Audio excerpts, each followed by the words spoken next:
მოგესალმებით მეგობრებო, მე გახლავარ დავით ბოტკოველი და ვიწყებ ციკლს სასწავლო სემინარების, რომელიც მიეძღვნება სავაჭრო სისტემის გარკვეულ ნაწილებს. ანუ საქმე რაში არის? სავაჭრო სისტემასთან დაკავშირებით მე ბევრი ვიდეო გადავიღე, თუ როგორი უნდა იყოს, როგორ უნდა შედგეს, რა ნაწილებისგან შედგეს და ასე შემდეგ. ამ თემაზე მე აღარ გავჩერდები, არ ვთვლი საჭიროთ რომ ერთი და იგივე გადავიღო და დავდო YouTube-ზე. თუმცა აი რაც შეეხება აი სხვა ნაწილებს, როგორიც არის მაგალითად stop loss-ი, take profit-ი, იგივე მათემატიკა და ასე შემდეგ, ეს რა თქმა უნდა ძალიან საინტერესო იქნება ყველასთვის, ასე ვთვლი.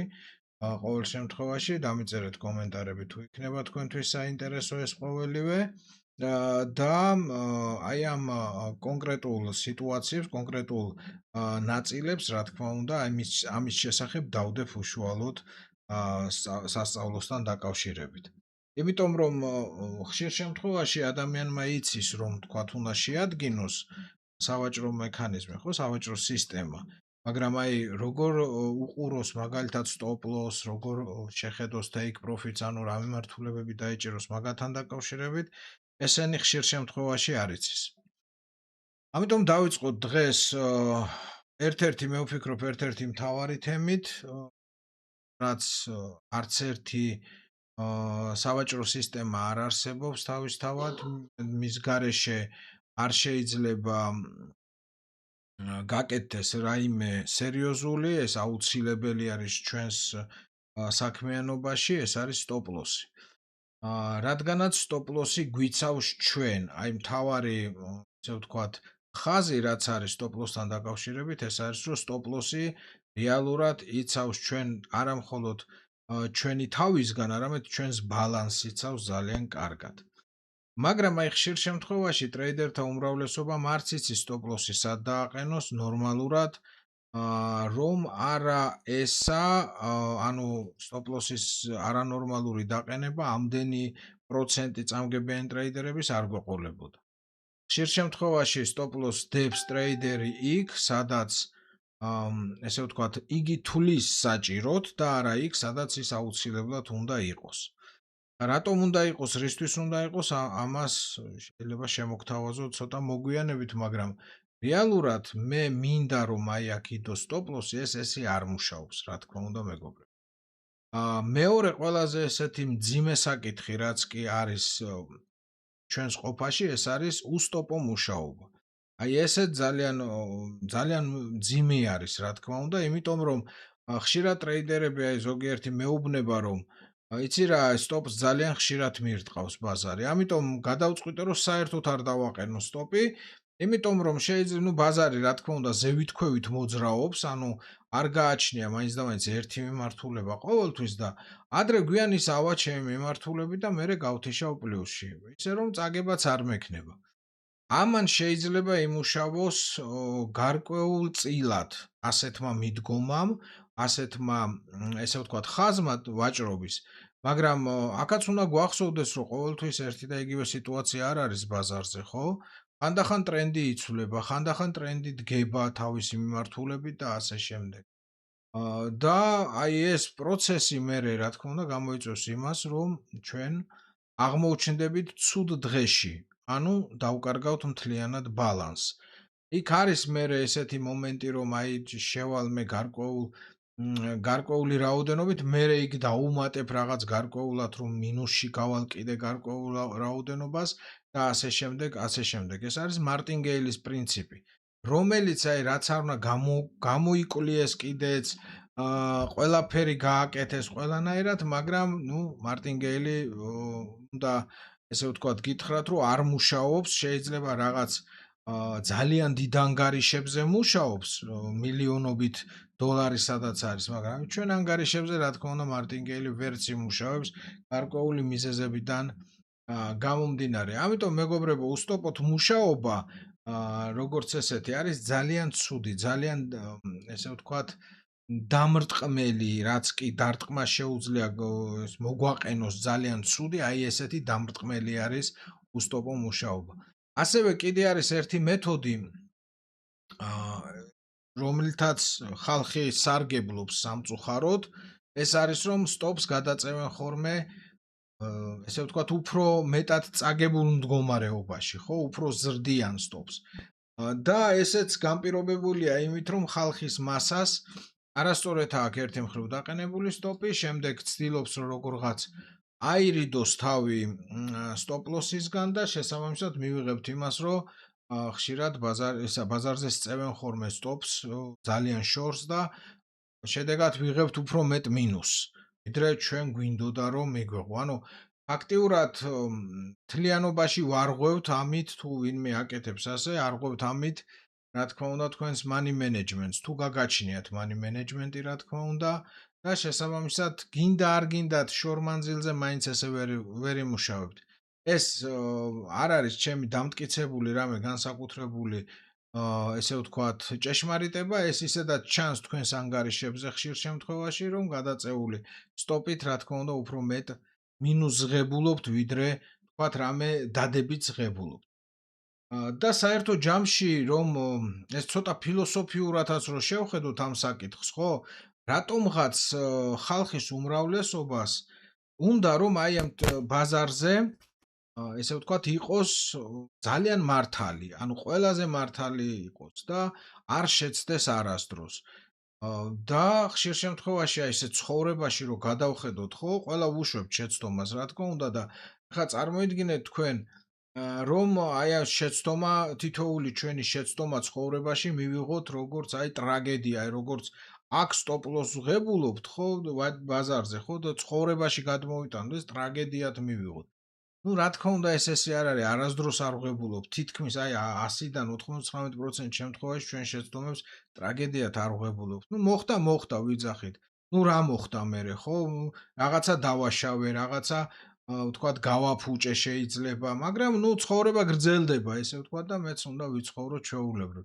აი აქ რაღა მოგდის ხოლმე მაშინ ისმის შეკითხვა, როდესაც აი სტოპს ავიღებთ და მოკლედ დასრულდა ამით ცხოვრება, დასრულდა ყველაფერი, არანაირად ესე ვთქვათ, ვერანაირად ვერ წყნარდებით ხშირ შემთხვევაში, რაღაც აფექტებში ვარდებით ხოლმე და ნუ გვაქვს რაღაც ძალიან ცუდი განწყობები და მერე ამოვქაჩო ეს წაგება და ასე შემდეგ და ასე შემდეგ. ანუ ძალიან ცუდ შედეგამდე მივდივართ საერთო ჯამში. მინდა გითხრათ, რომ სტოპი, წაგება, ანუ სტოპ-ლოსი, ანუ წაგება იგივე, ჩვენთვის ესე ვთქვათ, ეს ჩვეულებრივი უნდა იყოს. ანუ ისევე როგორც აი ჩვეულებრივად ბიზნესი, ხო? ბიზნესი ყოველთვის მოგებაში ვერ გადის.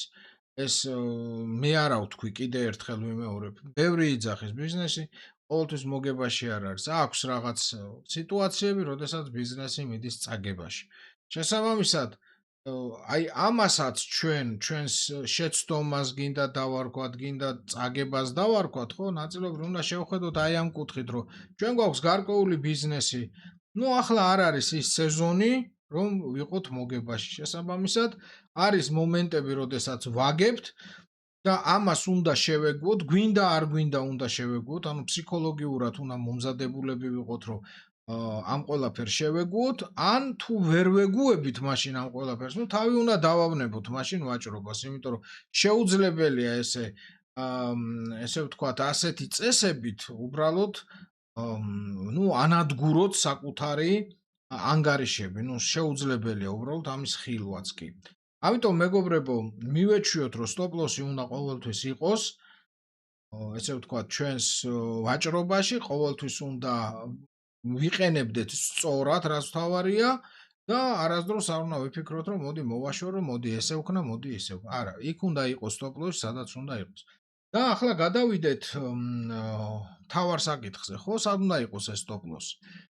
ესეც თითქოს გათქვეფილი თემა არის, მაგრამ მინდა რომ აი დღეს ცოტა პატარა მაგალითებზე დაგანახოთ, სადაც უნდა იყოს სტოპ-ლოსი რეალობაში და შეიძლება იქ კიდე დავაყენოთ და ასე შემდეგ. მოდი ჯერ ვთქვათ ერთი მიმართულება, რამდენი სახის ესე ვთქვათ სტოპ-ლოსი არსებობს, ანუ დაყენების კუთხით რამდენი სახის სტოპ-ლოსი არსებობს. ერთი არის აი ჩემი დაკვირვებით, ხო, თუ არის კიდე რამე სახის, კიდე მითხარით. ერთი არის რომ მოაფარებ რაღაცას, ანუ ესე ვთქვათ, მოფარებული ვარიანტის სტოპ-ლოსები, როდესაც მოაფარებ მაგალითად დონეს, მაგალითად მაქსიმუმს, მინიმუმს, მოაფარებ ცრუ გარღვევას და ასე შემდეგ. აი ესეთი მოფარების მომენტი არის და მეორე არის ასე ვთქვათ ATR ინგლისურად ესე არის, ნუ გავრცელებულია ახლა ATR-ის სახელით. ესე ვთქვათ, უფრო რუსეთ-უკრაინიდან შემოვიდა ეს ტერმინი, ATR-ი, მაგრამ ATR-ი არის და შესაბამისად მეორე ვარიანტიც შეიძლება ესე ვთქვათ გამოყენებული იყოს. აი სულ ეს ორი ვარიანტი გვაქვს. ნუ დავიწყოთ პირველით, აი მოფარება, ხო? რა შეიძლება მოვაფაროთ მაგალითად ჩვენი სტოპ-ლოსი. და ძალიან ესე ვთქვათ მარტივად შეიძლება სტოპ-ლოსის საკითხი იქნეს გადაწყვეტილი. მაგალითად რო ავიღოთ დონე. აი უბრალოდ დონე, ხო, რომელიც ჩვენ გვაქვს ყოველთვის და ვიყენებთ ხოლმე მას და ხშირ შემთხვევაში ვიყენებთ ხოლმე არასწორად, მინდა გითხრათ, დონესთან დაკავშირებით, რომ ხშირად არასწორად ვიყენებთ ხოლმე, მაგრამ აი დონე არის ერთ-ერთი ის მომენტი, სადაც შეიძლება რომ სტოპ-ლოსი მოეფაროს და შესაბამისად იმის იქით დადგეს უშუალოდ სტოპი და ბაზარი მას ვერ შეეხოს, აი ხშირად უფრო ვერ შეეხოს, ვიდრე შეეხოს. რატომ და რისთვის, ხომ? ანუ მე მაქვს მაგალითად აი აქ კონკრეტულ სიტუაციაში დონე ერთი, აი მოდი მე დავყავი აქ რამდენიმე სიტუაცია, ერთ სავაჭრო წყვილზეა, ყველგან აი ეს სიტუაციებია მოფარების, შესაბამისად ყველა შეგვიძლია ვნახოთ აქ. ანუ მე მაქვს ესეთი დონე და ეს დონე როგორც ხედავთ არ არის ერთი სიბრტყე. ანუ დონე აღინიშნება როგორც ერთი სიბრტყე, ანუ ერთი ხაზი, ასევე დონეთ აღინიშნება გარკვეული სიბრტყე. შესაბამისად აი აქ გვაქვს ზუსტად ეს გარკვეული სიბრტყე. ანუ იმ ფასთა ერთობლიობა, რომლიდანაც მერე მყიდველი ან გამყიდველი რაღაცას აკეთებს. და შესაბამისად ჩვენ აქ ხედავთ ზუსტად ესე ვთქვათ მყიდველის ზონას. სადაც მყიდველი აღარ უშვებს ბაზარს ქვევით, აღარ მიაქვს ფასი ქვევით და შესაბამისად ჩვენ შეგვიძლია აქედან მინიმუმ ვიყიდოთ, ხო? ესე იგი გამოდის რომ ჩვენთვის ეს ერთი მხრივ რა თქმა უნდა ყიდვის მომენტიც არის. მაგრამ მეორე მხრივ თავისთავად ეს არის ასევე სტოპის დაყენების ადგილი. სად შეიძლება დავაყენოთ ამ შემთხვევაში სტოპი? რა თქმა უნდა სტოპი შეგვიძლია დავაყენოთ ამ დონის ქვეშ. აი ეს არის ერთ-ერთი მომენტი, რაც ჩვენ შეგვიძლია გამოვიყენოთ უშუალოდ სტოპთან დაკავშირებით. ანუ ხედავ დონეს, ხედავ რომ ამის იქით უკვე ბაზარი ვეღარ მიდის, შესაბამისად მე შევდივარ პოზიციაში, შესაბამისად მე დავაყენებ ჩემ სტოპს დონის იქით. ალბათ იმედია გასაგებია ეს მომენტი, იმიტომ რომ ამაზე ესე ვთქვათ ცხადი სტოპ-ლოსის განთავსების ადგილი არ შეიძლება იყოს. ეხლა მე მინდა კიდე ერთი ესეთი დეტალი შემოვიტანო, ხო? რატომ მაინც და მაინც მან და არა უფრო შორს? იმიტომ რომ მე ძალიან კარგად ხვდები, რომ თუ ეს დონე გაირღვა, აი შეხედეთ ეხლა დააკვირდით ამ ფასს და თუ ეს ფასი გადაილახა ბაზრის მხრიდან, ესე იგი გამოდის, რომ აქ ფასი აღარ გაჩერდება. ანუ ზევით ვეღარ წავა, არ გაჩერდება, ზევით ვეღარ წავა. შესაბამისად გვექნება საპირისპირო სვლა. ესე იგი გამოდის, რომ ჩვენი სტოპ-ლოსი უნდა იყოს დაყენებული ისეთ ადგილას, სადაც აი ყველაზე ესე მკაფიო ადგილას, სადაც უკვე ბაზარი თუ მას გადალახავს, აი ესეთ ფასებს გადალახავს, უკვე ჩვენ შეკავების ეფექტი აღარ გვექნება ფაქტიურად, ნუ ძალიან ცოტა იქნება შეიძლება და შესაბამისად შეიძლება ბაზარი მოტრიალდეს. რა თქმა უნდა, კიდე ერთხელ ვიმეორებ, შესაძლებელია მოხდეს აქ ცრუ გარღვევაც და შესაბამისად მერე წავიდეს ბაზარი ზევით. ახლა ამ სიტუაციებთან არა გვაქვს საქმე რა. ჩვენ გვაქვს საქმე უშუალოდ რომ აღვნიშნოთ ისეთი წერტილები, საიდანაც ბაზარი შეიძლება უკვე შეტრიალდეს. შესაბამისად აი აქ ზუსტად არის ეს სიტუაცია.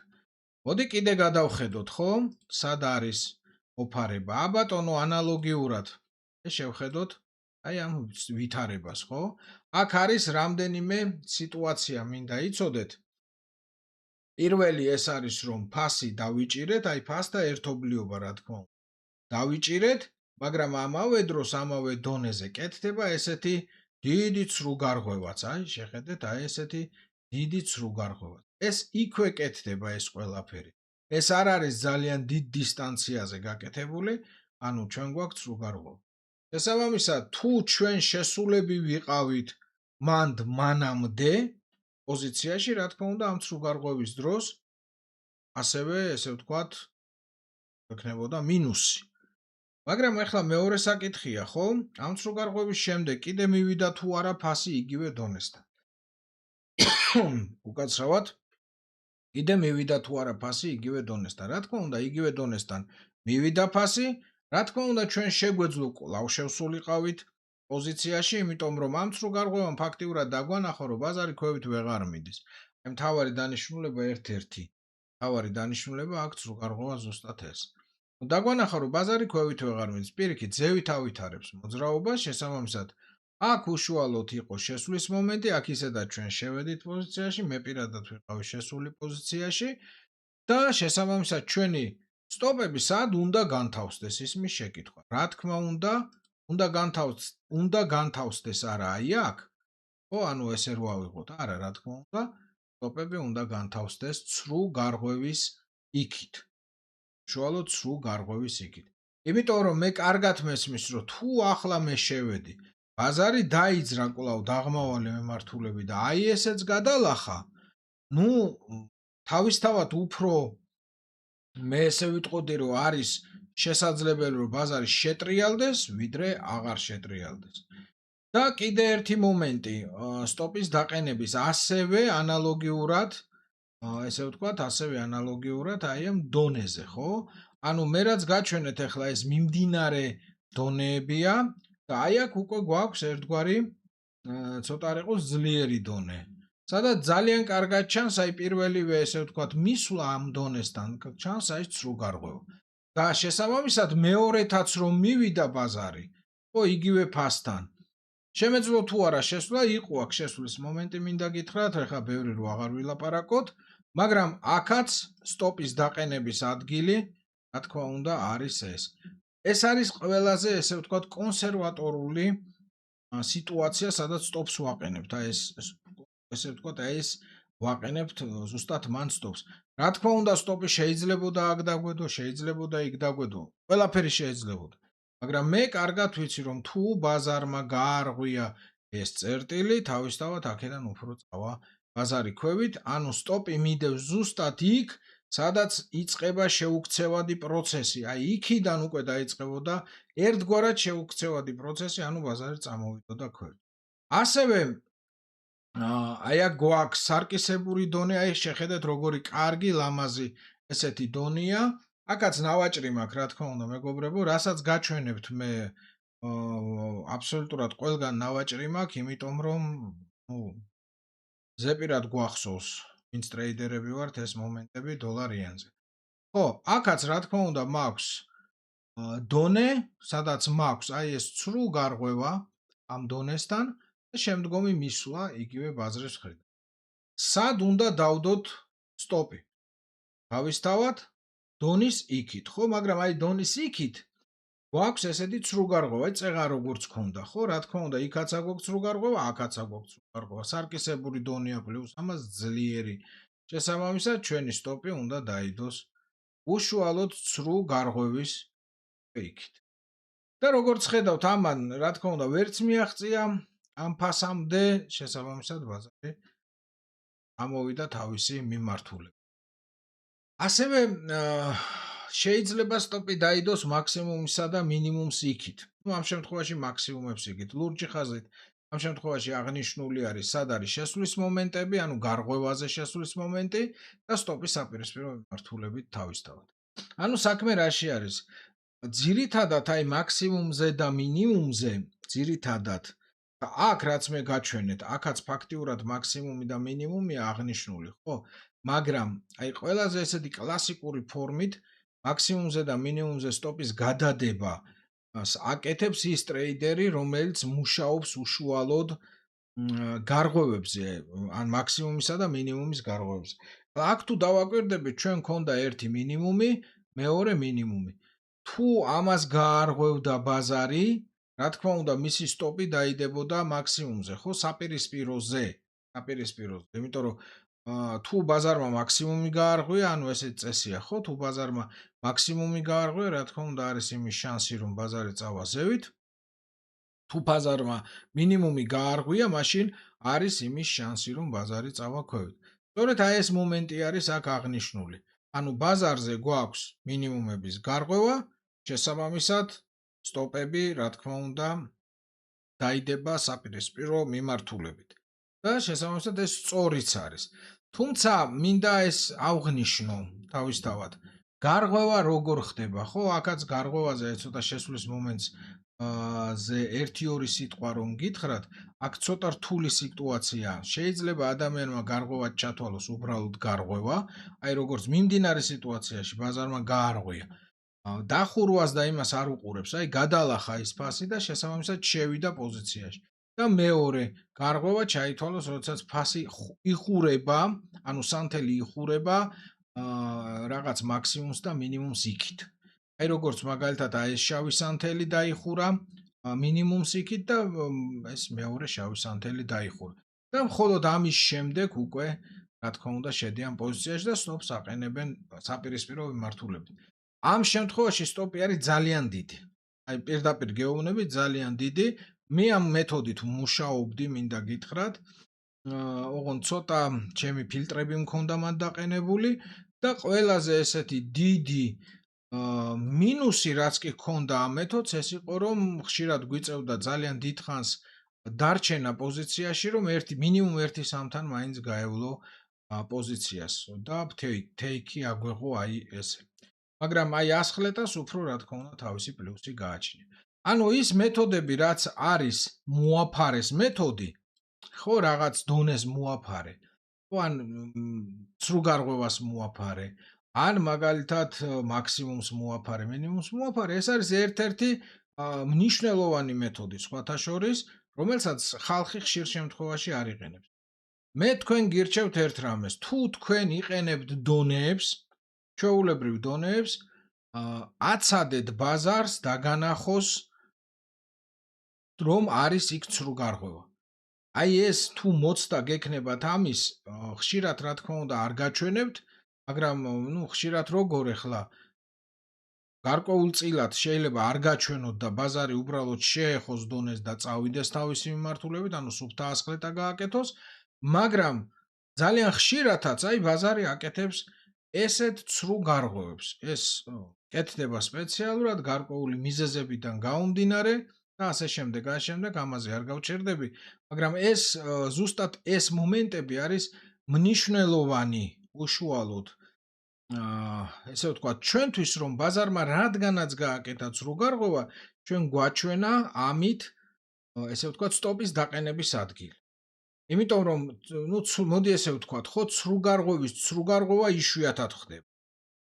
და მით უმეტეს სამჯერ სრუგარღვევები და ასე შემდეგ იშვიათად ხდება. ხდება ერთხელ სრუგარღვევა, მერე ბაზარი მიდის თავისი მიმართულებით. იმ სრუგარღვევის კიდე გადარღვევა და ასე შემდეგ ეს ცოტა იშვიათია, რა თქმა უნდა. არსებობს ესეთი მომენტი, მაგრამ რა თქმა უნდა იშვიათი. ამიტომ მეგობრებო, როდესაც თქვენ ამ მეთოდებით აყენებთ სტოპს, აი სად დავაყენო სტოპი? სრუგარღვევის იქით, ან დონის იქით.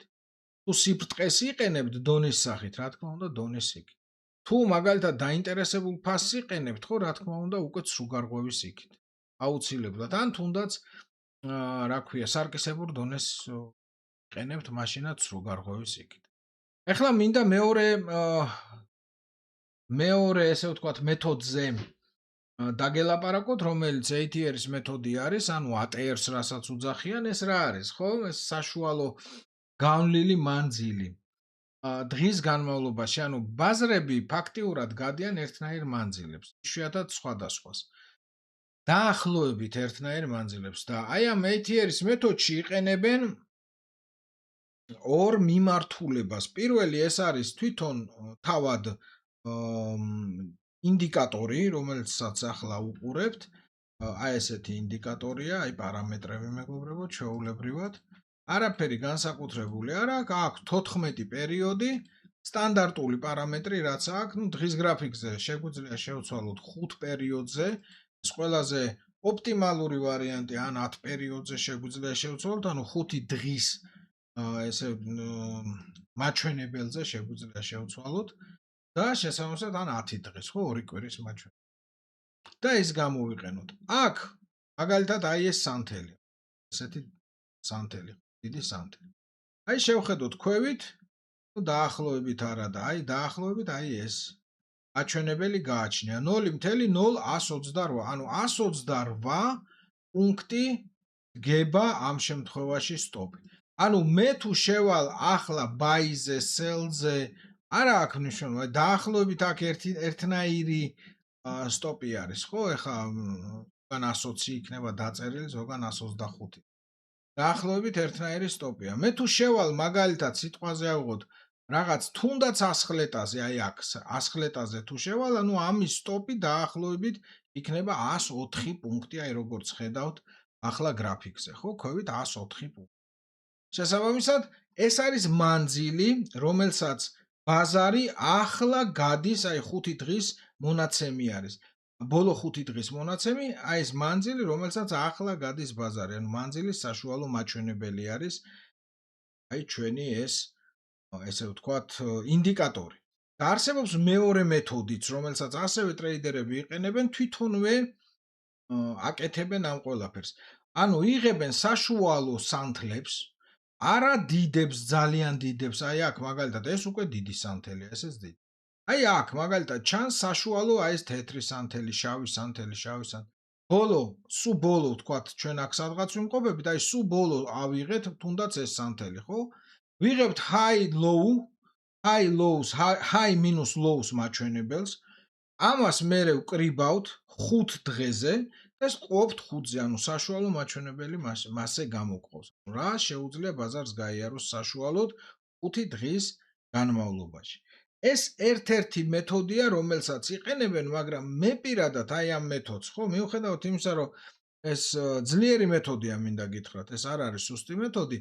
მე პირადად ამას არ ვიყენებ, იმიტომ რომ ძირითადში ამ მეთოდებს იყენებენ დღის შიდა მუშაობაში, ანუ როდესაც დღის განმავლობაში მუშაობენ და არა დღის გრაფიკებით ვინც მუშაობს, უფრო აი შიგნით მუშაობაში იყენებენ და იქაც ATR-ს რა თქმა უნდა ყოფენ კიდე 2-ად, 3-ად, 4-ად, ну თავისი მეთოდები გააჩნია ყველას.